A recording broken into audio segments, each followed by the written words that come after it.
d'Ivoire, Abidjan, 88.fm. Radio Côte d'Ivoire, la chaîne d'information et de sport.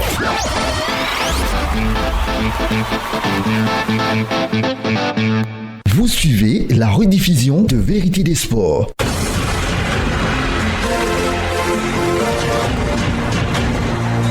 Vérité des Sports. Vérité des Sports, le sport sans détour. Du lundi au vendredi, suivez l'actualité sportive et vivez les grands débats sur le sport en compagnie de nos spécialistes, consultants, encadreurs, athlètes, publics sportifs, partageons les moments forts du sport en toute franchise.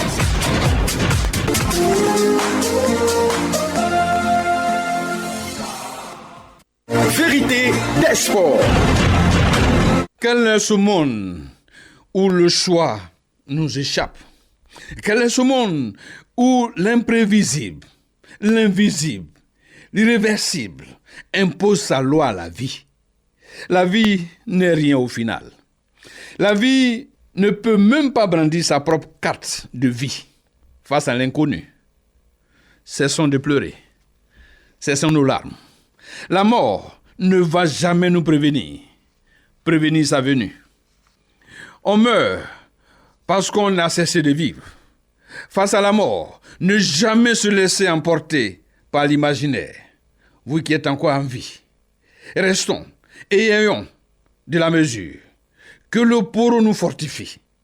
Dans ce bois sacré, ou même à l'église, comme à la mosquée, lorsque le porte-voix ou l'homme de Dieu lance, voulez-vous découvrir votre avenir? Nous parions que tout le monde tend l'oreille. Est-ce à dire que des événements douloureux ne manqueront pas d'arriver? Le destin nous parle, autour duquel s'articule la problématique de la mort. Parce que de façon claire, précise, de façon sûre, il y a un événement dont nous ne pouvons empêcher l'arrivée, auquel sommes tous destinés, c'est la mort. Nulle puissance ne peut nous en sauver. La mort, c'est ce point final à la vie. Elle est si pesante et fait naître en nous la peur. Alors, on se pose la question, quelle vie devrons-nous choisir, sachant qu'elle est marquée la finitude? Tout espoir de lui échapper est vain. Dans la Grèce antique, la vie est un drame, puisque la mort attend chaque être humain. Elle n'a jamais prévenu de son arrivée. Le destin ne contrôle pas tous les moments du temps, encore moins son contenu. La question du choix dans notre vie est dérisoire. N'importe quoi équivaut à n'importe quoi. Du moment que l'on est appelé à mourir, vouloir échapper au destin, un être affranchi et pouvoir choisir soi-même sa propre destinée, c'est-à-dire être immortel, cette recherche insensée à tout point de vue, les Grecs d'alors l'appellent l'orgueil démesuré de l'homme, qui refuse sa condition de créature de Dieu. N'est-il pas lui, Dieu, qui l'a créé, qui l'a repris? L'homme doit se savoir, l'homme doit se connaître. À la locadi, à la locata. Soyons forts.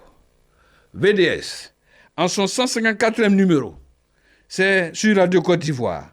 Première sur l'info et le sport, je suis Rachungue Sankwasi. Vérité des sports. Décédé le mercredi dernier, le Premier ministre Amadou Gon Coulibaly sera inhumé ce vendredi à Korogo, sa ville natale. VDS, à l'instar des rédactions du groupe RTI, a tenu à lui rendre hommage. Spécial Gon dans ce 154e numéro. Vérité des sports.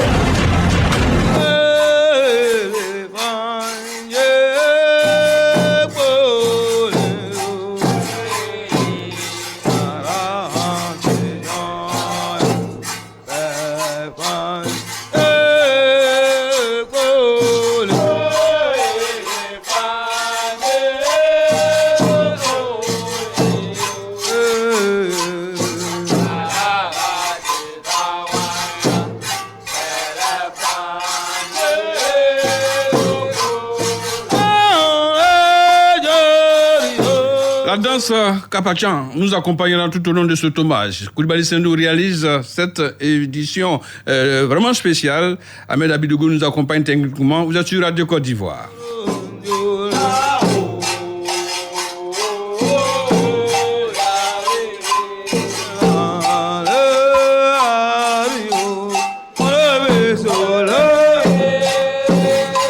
Mercredi 8 juillet, Abidjan traîne le pas.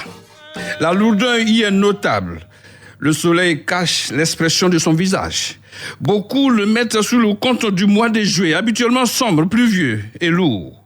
Toutefois, inhabituel, le plateau de la télévision première chaîne, l'écran est devenu subitement rouge. 18 heures. Le présentateur d'ordinaire souriant a le visage marqué. Kolo Koulibaly frémit sous son costume. Soudain, le générique est lancé. La Côte d'Ivoire retient son souffle.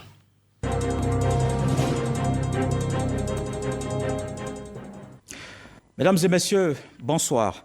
Édition spéciale pour une situation particulière que traverse la Côte d'Ivoire ce mercredi 8 juillet.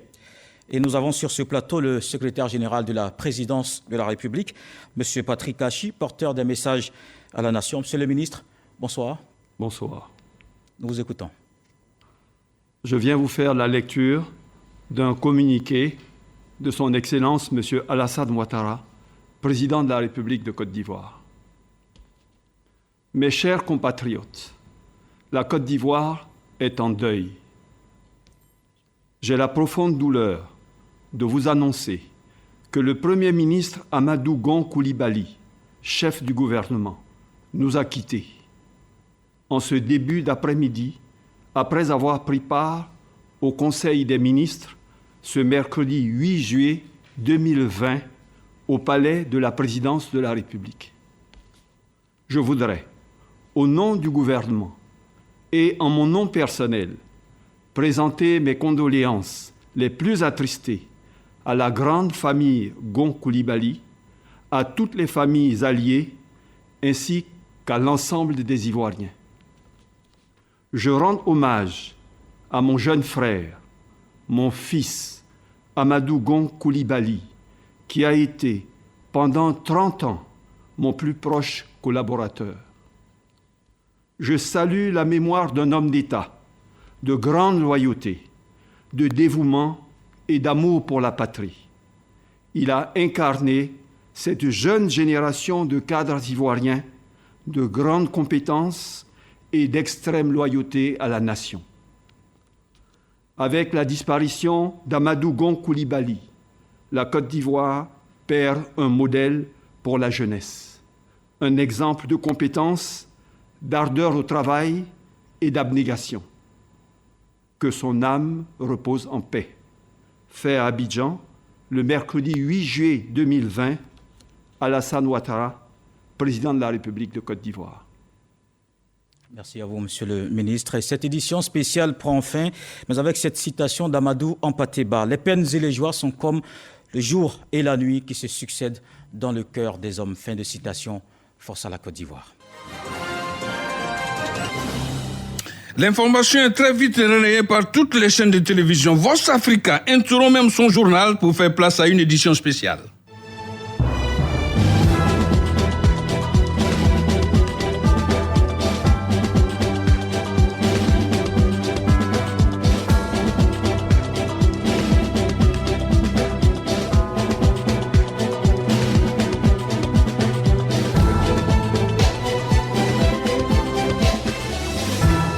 Bonsoir, merci de nous retrouver sur Vox Africa. En lieu et place du journal de ce soir, nous revenons largement sur l'actualité en Côte d'Ivoire, dominée par le décès de Amadou Gon Coulibaly, le Premier ministre, mais surtout le candidat de la mouvance présidentielle à l'élection, le dauphin du président sortant, Alassane Ouattara.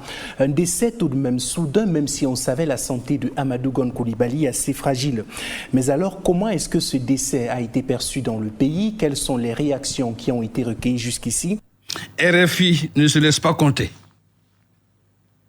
Mes chers compatriotes, la Côte d'Ivoire est en deuil. Il est environ 18h quand la nouvelle est officialisée. La télévision nationale interrompt ses programmes. Le secrétaire général de la présidence, Patrick Hachi, ému, lit un communiqué d'Alassane Ouattara qui rend hommage à celui qu'il appelle son jeune frère, son fils. Je salue la mémoire d'un homme d'État, de grande loyauté, de dévouement et d'amour pour la patrie. Il a incarné cette jeune génération de cadres ivoiriens de grandes compétences et d'extrême loyauté à la nation. Amadou Gon Coulibaly a donc fait un malaise à l'issue du Conseil des ministres hier après-midi à la présidence. Il est mort à la Polyclinique internationale Sainte-Anne-Marie à Cocody peu après son évacuation. À 61 ans, il souffrait de problèmes cardiaques. Il avait subi une transplantation en 2012 pour laquelle il était régulièrement suivi à l'hôpital de la Pitié-Salpêtrière à Paris. Le 2 mai dernier, il avait d'ailleurs été évacué en France où il est resté 2 mois, recevant des soins et prenant du repos.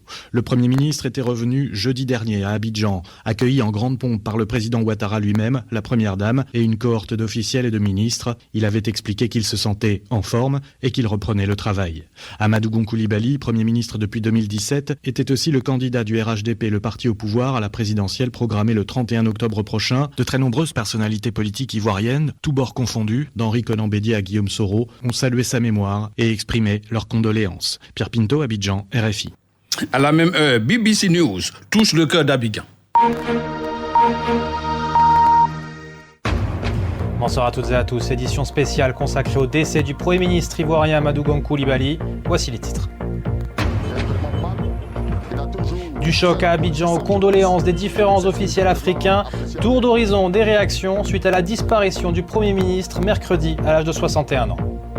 France 24 à l'heure de l'horloger de Cocody, 19h30 sur cette chaîne, la même nouvelle. C'est l'heure du journal de l'Afrique. Soyez les bienvenus sur France 24. À la une ce soir, le décès d'Amadou Gon Coulibaly, le Premier ministre de la Côte d'Ivoire. Il est décédé ce mercredi. Il avait regagné Abidjan après une convalescence de 2 mois en France. Il était aussi le candidat du RHDP, le parti du président Ouattara. Nous reviendrons sur son parcours et nous serons à Abidjan dans ce journal. Monsieur, bonsoir. Mouroubane. Bonsoir, Rach Ngesankwasi. Oria Philippe, bonsoir. Bonsoir, Rach. Bienvenue à cette édition spéciale consacrée à Gon Coulibaly. On ne parlera que de ce grand homme d'État. Vous êtes sur Radio Côte d'Ivoire avec bien sûr cette incursion dans le Grand Poro.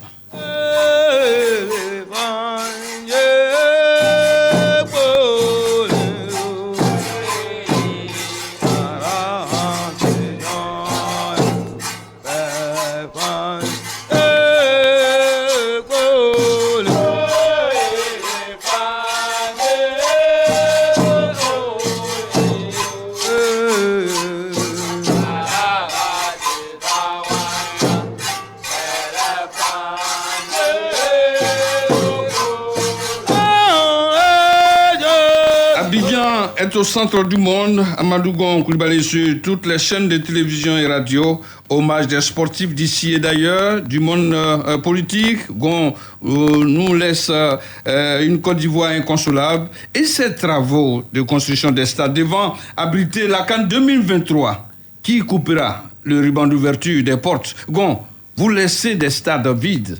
Vendredi 19 octobre 2018, à 11h, à Yamoussoukro, sur le site qui va abriter le nouveau stade. Pose de la première pierre. Cette cérémonie s'inscrit dans la droite ligne de celle tenue le 22 décembre 2016 pour le lancement des travaux de construction du stade de Bempé, l'un des plus grands et des plus modernes d'Afrique, avec, comme vous le savez, une capacité de 60 000 places. Je voudrais vous remercier pour votre mobilisation de ce jour. Mobilisation qui traduit votre pleine adhésion à ce projet d'intérêt national. Cette cérémonie matérialise, une fois de plus, l'engagement du président de la République à honorer le choix porté sur notre pays par la Confédération africaine de football le 20 septembre 2014 pour abriter la Coupe d'Afrique des Nations en 2021. Sous le leadership du président de la République, bâtisseur, le gouvernement se donne les moyens et met tout en œuvre pour tenir cet engagement, et ceci dans les délais impartis. Je n'ai aucun doute quant à la capacité du gouvernement à réunir l'ensemble des conditions relatives à la parfaite organisation de ce grand événement sportifs.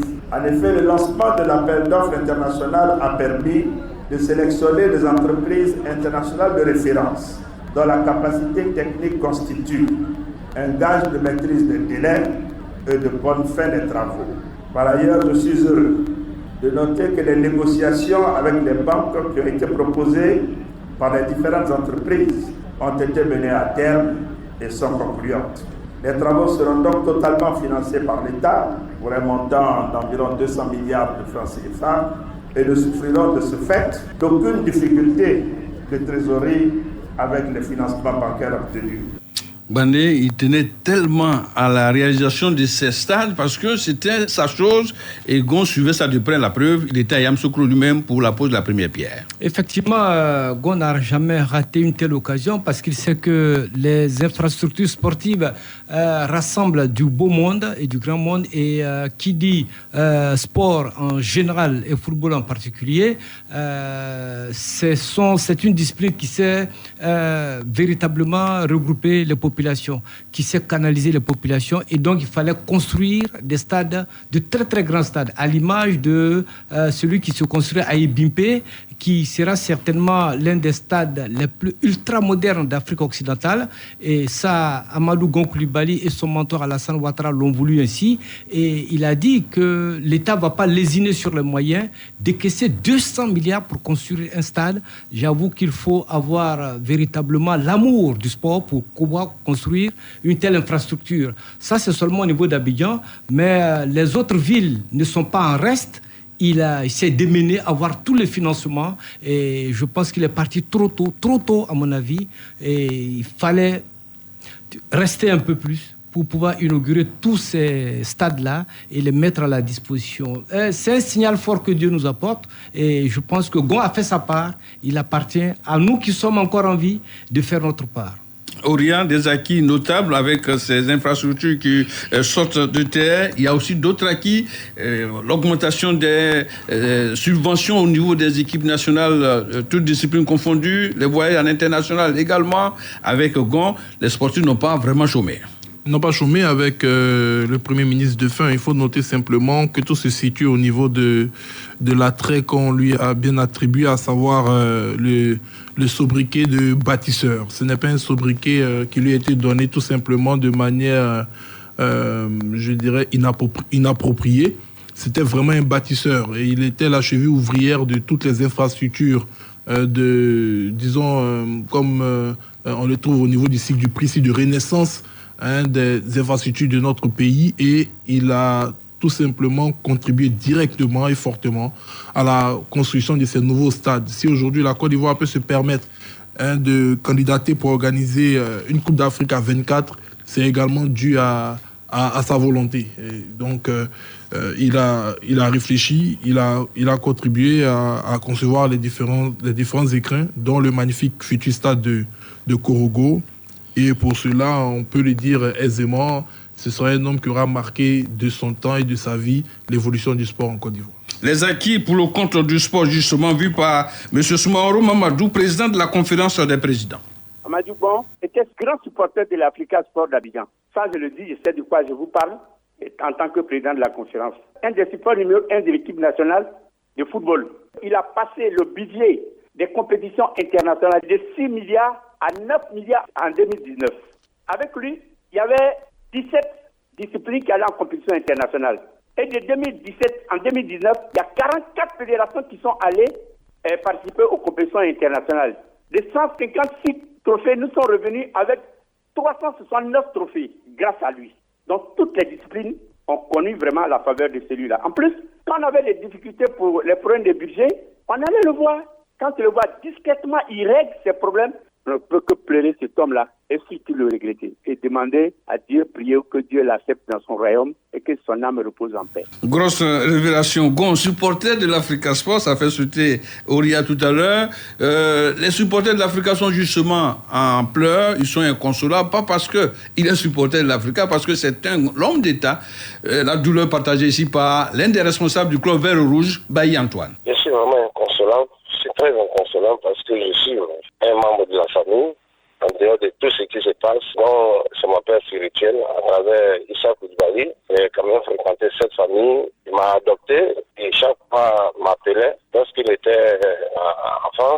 vraiment, je suis très choqué. Très choqué parce que Gon, c'est quelqu'un de caractère, c'est quelqu'un qui a vraiment un travail bien fait. C'est un vrai chef. Tout ce que je retiens de lui, c'est que c'est un vrai chef, c'est un bosseur. Bon, ce que je veux dire de lui, c'est que c'est un supporter de l'Afrique. Chaque fois qu'on se retrouve, il me taquinait. Et notre Africain, faites la paix. Et je lui disais comme ça également, il faut intervenir. Parce que si vous n'intervenez pas, vraiment c'est comme ça. Mais il me dit qu'il est un homme d'État. Il supporte toutes les équipes, non pas d'une manière particulière découverte comme ça, mais ce qui est sur son cœur pas pour l'Afrique. Parce qu'il me donnait comme conseil. Il a donné, il a repris. Nous sommes tous appelés à partir. La seule chose que je peux retenir, c'est qu'il le ressort dans le paradis. Il a beaucoup fait pour ce pays. Il était en un mot supporter de tout le club. La preuve, il n'a jamais hésité en apportant son soutien au C Okorogo, la douleur vue ici par Bakary Ouattara, président du C Okorogo. C'est un coup dur. Vraiment, c'était un monsieur bien. Lorsque tu arrives à l'approcher, c'est bien. Souvent, je l'ai connu depuis qu'il était maire de Korogo. Nous avions travaillé ensemble pendant des années. Il a toujours apporté son soutien au COK. C'est vrai que c'était difficile à le voir, mais une fois que tu l'as vu, en tout cas, tes problèmes sont réglés. Et tout dernièrement, il était allé en France pour se soigner. Il y avait de la médiation entre nous pour dire que s'il revenait à son voyage, il allait me recevoir avec mon comité directeur. Malheureusement, il est arrivé. Dieu a choisi. Ce monsieur, d'abord, quand il a été nommé le Premier ministre, et quand je vais le voir, je vais à Korogo. Quand il sait qu'il sera à Korogo, je vais le rencontrer là-bas. Et quand il voit mon chicha rouge, il ne m'appelle pas Bakary. Il dit, monsieur le président. Il était accueillant. Il peut porter le Korogo dans son cœur. Une fois que tu as eu accès à lui, il n'y a pas de problème. Il défendait aussi la couleur du Sporting Club de Gagnoa, le bleu et jaune, la douleur partagée sous le fromager. Réaction de Youssouf Diabaté, responsable du Sporting. C'est une grande perte pour la Côte d'Ivoire, en particulier et pour moi personnellement, parce que c'est un grand homme qui nous a inspirés, non seulement par sa loyauté, son abnégation, sa rigueur au travail, comme le président même l'a dit, c'était l'un de ses compagnons de lutte. Ce grand monsieur nous a tous inspirés. Il nous a encouragés à aller au boulot de son passage à Gagnoa. Il m'a même personnellement félicité. Donc vraiment, c'est avec le cœur meurtri que voilà, je suis en train de parler de quelqu'un vraiment qui nous a lâchés. J'ai pas de mots, mais ainsi va la vie. Non seulement on demande à Dieu qu'il ait pitié de son âme, qu'il le prenne auprès de lui. Le soleil refuse de se coucher à Korogo. Vous suivez la rediffusion de Vérité des Sports.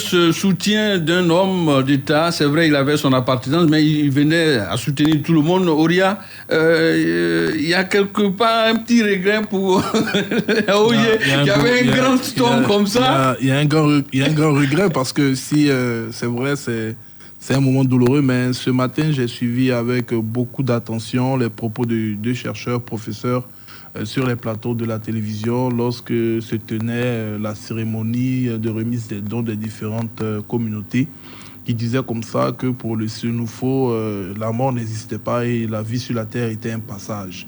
Voilà, c'était un passage de relais, donc je me permets en ce jour, dans cette tristesse, de garder quand même le sourire quand j'entends ce genre d'informations. Si on fouille bien au niveau de l'amour que tous nos grands dirigeants ont pour un club en Côte d'Ivoire, l'Africa serait sûrement le club le mieux placé. Donc je me demande comment est-ce qu'on s'arrange à ne pas bénéficier tout simplement de la magnanimité de ces hommes. Mais bon, c'est un peu triste de l'apprendre maintenant. C'est sûr que si on l'avait su beaucoup plus tôt, même au niveau des Jeux des Alliances et autres, je serais parti à la primature pour lui demander au moins de contribuer au développement du club. Bané ? Non, je dirais simplement que, à travers les éléments que nous avons entendus du président Diabaté, de Bakary Ouattara, de M. Smaoro, président de la conférence des présidents de fédération, on se rend compte que Amadou Gon n'était pas cet homme-là qui se cramponnait seulement à sa région. Il était un homme d'État. Il savait que toutes les parties, tous les coins et recoins de la Côte d'Ivoire avaient besoin de sa massitude, avaient besoin de sa protection, avaient besoin de ses largesses. Et donc, comme l'a si bien dit Ouattara Bakary, il n'hésitait point à donner tant qu'il pouvait aux différentes personnalités, aux différentes personnes qui venaient le solliciter. Et là, déjà, ça montre le caractère de l'homme d'État, qui est pour tout le monde, qui n'est pas pour lui seulement, qui n'est pas pour sa famille. On avait entendu des sons disant que Amadou Gon n'en faisait que pour sa famille. Aujourd'hui, il y a des témoignages très très émouvants pour nous dire que Amadou Gon était pour tous, et aujourd'hui cela nous réjouit. Et certes, on nous dit après sa mort qu'il supportait l'Africa Sport, mais il avait aussi un regard pour tous les autres. Il suffisait seulement de le rencontrer, et Amadou n'hésitait pas à ouvrir, à être large avec vous et à vous consoler. Quand vous le rencontrez, vous repartez vraiment satisfait. À l'analyse, les dirigeants de l'Africa ne l'ont pas rencontré. Bon, Antoine a dit qu'il se voyait souvent. Il se voyait souvent, il leur disait de faire la paix. Il dit, mais notre Africa, et faites la paix. Faites la paix. Il demandait de faire la paix. Voilà, certainement, si la paix était faite, il allait peut-être contribuer. Il allait contribuer. Et on ne sait jamais, certainement aussi qu'il a dû contribuer, et cela n'a jamais été porté à l'attention des uns et des autres. Aujourd'hui, c'est une autre histoire. C'est une autre paire de manches. Et si on foulait le kimono pour parler de ce grand homme, Bamba Cheikh Daniel, président de la Fédération ivoirienne de taekwondo. Je suis à titre personnel ravagé par la douleur, comme la grande majorité des Ivoiriens. Et ce qui peut retenir de lui, depuis que j'ai eu le privilège de rencontrer, je vous dis déjà que nous avons le même âge, je peux retenir dans nos pages respectives l'un et l'autre, dans l'écriture des pages au bénéfice de l'un ou de l'autre, qu'il a rempli sa page des bienfaits, tant au plan professionnel qu'au plan sportif. Parce que j'ai rencontré le Premier ministre Amadou Gon Coulibaly, quand nous étions étudiants, par l'entremise de son cousin Coulibaly Lassina Sanoussi, dit Gros Bras. Et nous étions à la cité des sportifs, et quand il venait voir son cousin, qui, absent de sa chambre, était souvent dans la mienne, il venait et il s'amusait de nos conversations, nos blagues des sportifs de l'AUC. Et ainsi nous sommes rencontrés. Quand je me suis ouvert à lui pour dire que j'étais en train de me battre pour que la Corée offre au taekwondo une grande salle, et quand ce projet a commencé à avancer, il a lui-même décidé d'une réunion à la présidence et ce dossier a été monté sous sa haute supervision. Et c'est après ça que ce projet a été confié à un ministre, le ministre des Sports, pour pouvoir sous ses instructions. Et nous avons travaillé. Et le jour où le chef de l'État allait en Corée, il a décidé, lui, le chef de cabinet de l'époque, le ministre Sidi Touré, pour qu'il fasse partie de la délégation. Donc il suivait ce dossier lui-même. Et c'est aussi sur sa décision que ce projet est devenu un projet presque autonome. Et il m'a demandé de tout faire pour que ce projet réussisse, puisque ce projet, à ma demande, porte le nom du chef de l'État. Et le président a accepté. Il ne faut pas qu'il y ait le moindre couac et que les délais qu'on vous donne là soient respectés et que cette œuvre-là soit la dimension de l'amitié de la Corée, l'accueil qui a été réservé au président de la République, Alassane Ouattara, en Corée, et que les Coréens soient fiers de la Côte d'Ivoire. Donc il suivait ce projet. Chaque fois qu'il montait sur la rocade, le boulevard Mitterrand, et qu'il voyait le projet, il m'appelait, l'affaire avance, hein. J'ai dit, oui, monsieur le Premier ministre, le bâtiment, nous sommes sur les délais, nous avons tenu les délais. Gon en maillot au Félicia, Gon en kimono sur le tatami, Gon au panier tire à 3 points. Le sentiment d'un gestionnaire de la balle au panier, le président de la Fédération ivoirienne de basketball, Mahama Coulibaly, à l'adresse du Premier ministre. Je retiens de l'homme un bâtisseur, parce que pour que le président de la République puisse conduire tous ces projets qu'on a connus depuis près de 8 ans, il aura fallu qu'on ait un Premier ministre dynamique au travail et qui soit capable de suivre tous les chantiers. Pour notre part, au niveau sportif, on est conscient de ce que le Premier ministre a fait discrètement et je puis vous dire qu'il nous avait donné son accord pour être membre d'honneur de la Fédération ivoirienne de basketball, pour vous dire à quel point il était capable d'être sur tous les chantiers. On est en deuil, on est vraiment éprouvé et on souhaite que la Côte d'Ivoire retienne ce que le Premier ministre a voulu faire et qu'on puisse suivre ses traces. C'est difficile d'être exceptionnel comme lui, mais je pense que c'est un modèle que nous devons suivre et honorer sa mémoire en travaillant dans les sillons qu'il a tracés. Paix à son âme. Ami des Maracani, il aura œuvré pour l'obtention de l'état de siège pour la Côte d'Ivoire, Bleu Chalmagne. On est tous attristés, on est affligés.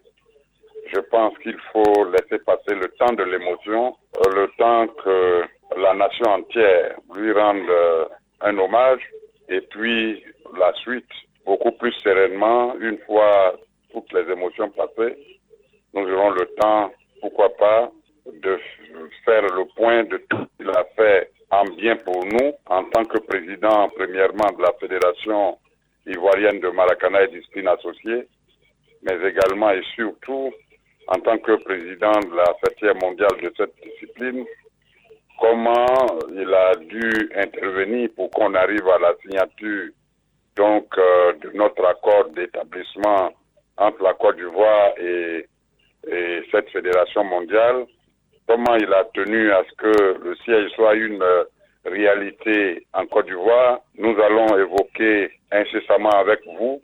L'homme était un aîné, l'homme était un ami, l'homme était un frère, parce que il nous a reçus dans son village, nous l'avons reçu dans notre village. Il y avait des choses extra-sportives entre nous. Gloire à Dieu pour ce qu'il a fait. Bleu Charlemagne, Otraki Gon a pesé de tout son poids pour que l'UNJS devienne une véritable université de sport à Habib Sanogo. Il est vraiment difficile de parler de l'homme, tant il a été pour nous autres un mentor, un parrain à vie, celui qui nous a tous encadrés, et nous avons chacun une relation particulière avec lui. Aujourd'hui, que Dieu nous l'a pris, nous sommes restés sans voix, dans la grande tristesse, dans le partage de la douleur avec sa famille. Et le modèle qui reste, qui nous laisse, c'est de dire, lorsque l'État vous confie une mission, exercez-la sans regarder derrière, dans l'abnégation, dans la loyauté, dans la fidélité. Et je pense que à toute la jeunesse, c'est ce modèle-là qu'il faut laisser, qu'il faut présenter. Et moi, il m'appelait l'historique. Pour vous dire, quand j'allais le voir comme ça à domicile, même quand il y avait une centaine de personnes, dès qu'il sort et qu'il me voit, il dit l'historique, toi viens d'abord. Donc je suis personnellement touché. Et vous l'avez même vu que lorsque les Jeux de la francophonie ont commencé, il est venu. Et ce jour-là, ça a été quelque chose de formidable parce que on n'a même pas respecté le protocole. Il a pris son plateau, il a fait le rang comme au bon vieux temps d'étudiant. Pour aller au service restauration, il s'est servi, il s'est assis au milieu de tous ces jeunes sportifs, tous ces jeunes africains, tous ces jeunes francophones du monde qui étaient à Abidjan. Et vraiment, ça c'était l'image vraiment de quelqu'un qui avait une grande humilité et une grande ambition pour son pays et qui comprenait les jeunes. Korogo, dit au soleil, si on pouvait le retenir, il n'ira pas se coucher.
Monsieur, l'homme, quoi qu'on dise, à l'instar de toutes les couches sociales de ce pays, le sport était sa chose parce qu'on le savait, c'est lui qui détenait le portefeuille du gouvernement, Premier ministre. On a vu des athlètes partis, même bloqués. Monsieur Gon a pu débloquer des situations. Ça veut dire qu'il ne voulait jamais qu'un sportif, un citoyen ivoirien, reste hors de la Côte d'Ivoire bloqué parce qu'il y a un problème de billet ou bien de visa. Il veillait sur tout le mouvement sportif. Effectivement, si tu te souviens bien, une fois nous étions au Stade Fobagny après un match de la SEC, nous parlons de supporters Bamba. Et je crois qu'il y a un membre de son cabinet qui a appelé pour prendre Bamba en charge. Ouais. Et c'est dire déjà que le Premier ministre était au fait de tous les sportifs qui devraient quitter le pays et puis aller éventuellement à à certaines rencontres internationales. Et donc, il veillait, comme le voulait le président, il était informé au jour le jour de l'actualité de tous les sportifs et il veillait au grain afin que rien n'arrive à ces sportifs-là. Parce que souvent, les médias internationaux sont prêts à brocarder un pays dont les sportifs sont bloqués à des frontières ou bien à des aéroports. Et Gon ne voulait pas que la Côte d'Ivoire soit la risée du monde. Et donc, il était prêt à mettre la main à la poche et à donner le meilleur de lui-même pour sauver les différents sportifs. Et c'est en cela que, lorsque tu as posé la première question, au niveau des perdièmes qu'il donnait aux différentes équipes, il veillait que cet argent arrive. Effectivement, dans les poches de ces joueurs, de ces athlètes-là. Et donc, sous la gestion de Gon, depuis qu'il a été nommé Premier ministre en janvier 2017, il a veillé à cela. Et il faut dire qu'aujourd'hui, les sportifs, comme généralement les autres hommes de culture, hier nous avons vu un documentaire qui a été monté en hommage à Gon Coulibaly. J'avoue que ça donne froid dans le dos. Et on ne t'est pas suffisamment informé. L'homme donnait. L'homme faisait beaucoup, mais il ne communique pas souvent. C'est le prototype du Senufo qui fait et qui laisse les gens parler. Et là, il est mort. Aujourd'hui, tous les secrets commencent à être dits. J'avoue que Gon est un fabuleux homme qui nous laisse encore sur notre faim parce que c'est maintenant que nous découvrons véritablement qui était Amadou Gon Coulibaly. L'homme de qualité, l'homme de devoir. Le modèle Gon, s'il était à copier sur les sportifs, Auria, vous direz quoi? Je leur dirais tout simplement que c'est un modèle formidable, c'est un modèle de vie. Au vu des témoignages qui sont ressortis de toutes parts, moi j'ai gardé tout simplement un élément fondamental de tout ce qui a été dit concernant M. Gon Coulibaly. On a parlé de loyauté, de compétence. Voici les deux éléments clés qui le caractérisaient, loyauté, compétence, et ensuite on peut ajouter la discrétion dans les actes et la générosité. C'est ce qu'on demande à tout athlète, voilà, d'avoir ce genre de qualité-là pour être véritablement au service de l'équipe. Parce que quand on parle d'athlètes, même dans les sports individuels, c'est toute une équipe puisqu'il y a les médecins, il y a les entraîneurs, il y a tous ceux qui suivent. Donc voilà, il faut essayer disons tout simplement, il faut essayer de copier les bons modèles et ce fut un bon modèle. En parlant de modèles à copier en sport, on peut être sobre, on peut être peu populiste devant le public, devant les caméras, mais être très efficace, un peu le style à la Falcao. On ne sait pas s'il joue, mais il est très important dans le rôle. Gon a été comme ça et un sportif peut le copier. Pour être efficace, il est mieux de se concentrer et de viser net sa cible. Oui, c'est disons le prototype de l'homme. Il restait discret, il ne parlait pas et souvent, c'est souvent dans les meetings qu'on le voyait parler. Et aujourd'hui, c'est devenu un secret, disons un secret de polichinelle, de savoir que Gon était un supporter de l'Africa. Beaucoup d'auditeurs, beaucoup de sportifs ne le savaient pas. L'homme était donc discret. C'est la discrétion faite homme. Et donc, dans cette même discrétion, il agissait, et comme je l'ai si bien dit, il agissait tant efficacement qu'on ne pouvait pas savoir qu'il était le chef d'orchestre. Il donnait des instructions, il donnait à d'autres des motifs de ses activités à faire et finalement, il attendait des résultats qui venaient d'eux-mêmes parce qu'au départ, Gon avait déjà sémé.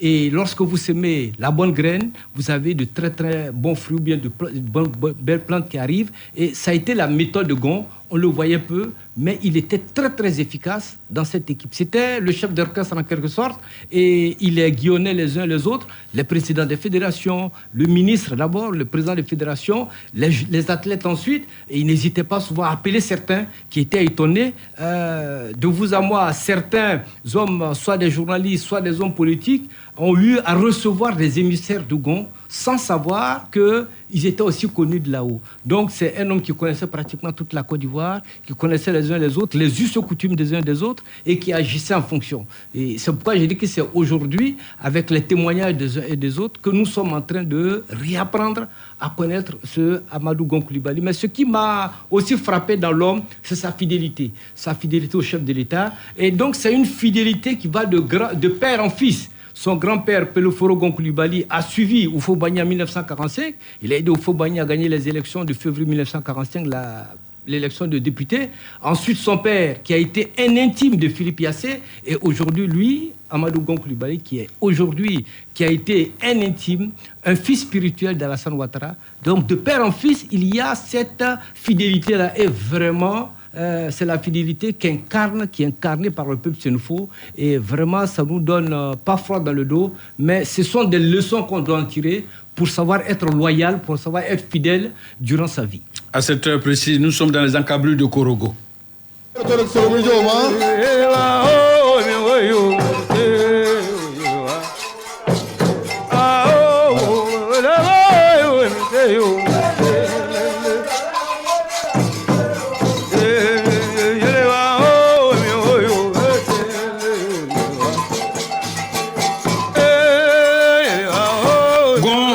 Nous sommes en sport. Votre style du 2 juillet 2020 ressemble bien à une feinte déroutante.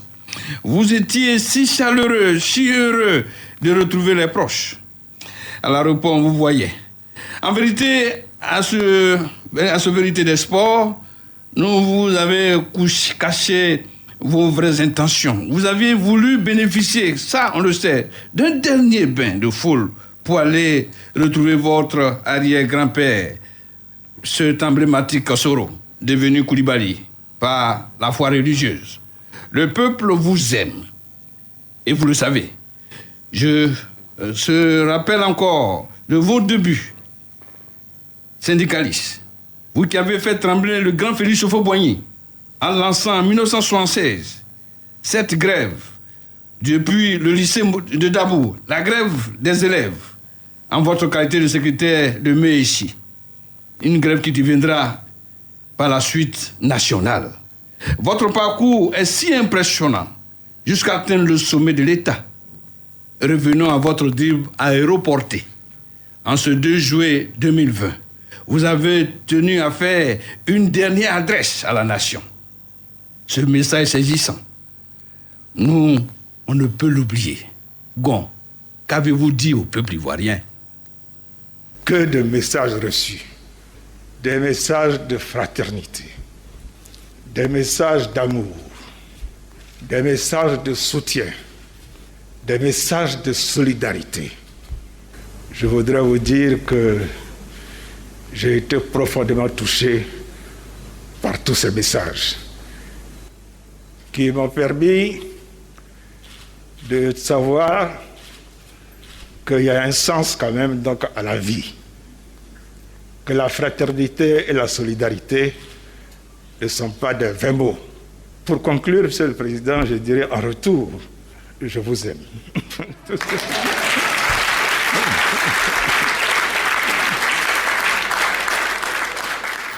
Gon Coulibaly, nous vous aimons. Et sur ces applaudissements que nous arrêtons cette émission spéciale Gon Coulibaly. Nous avons été très heureux d'avoir eu un homme de sa trempe. Les jeunes d'aujourd'hui devaient s'en inspirer. Qu'il repose en paix. Ce vendredi, il retrouvera son arrière-grand-père, son père, et ses grands Sénéfaux qui sont partis. Monsieur Amadou Gon Coulibaly, merci pour la mission accomplie.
Vérité des sports.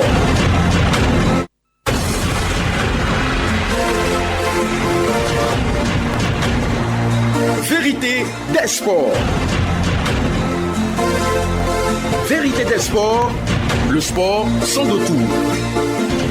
Du lundi au vendredi, suivez l'actualité sportive et vivez les grands débats sur le sport en compagnie de nos spécialistes, consultants, encadreurs, athlètes, publics sportifs. Partageons les moments forts du sport en toute franchise.